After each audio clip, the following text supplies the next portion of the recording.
செய்தது ஃபாத்திமாவின் பாலரே, ஃபாத்திமாவின் பாலரே.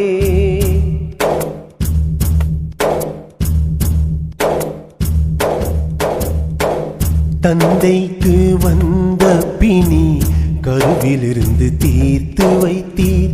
தஞ்சை மன்னன் கண்ட கொடும் நோயினையும் நீக்கி வைத்தீர். தஞ்சை மன்னன் கண்ட கொடும் நோயினையும் நீக்கி வைத்தீர். அந்தகனும் பார்வை பெற கண்ணொளியை தந்து வந்தீர். அந்தகனும் பார்வை பெற கண்ணொளியை தந்து வந்தீர். அறியாமல் எதிர்த்தோரின் ஆணவத்தை மாற்றி வைத்தீர். அறியாமல் எதிர்த்தோரின் ஆணவத்தை மாற்றி வைத்தீர். அற்புதங்கள்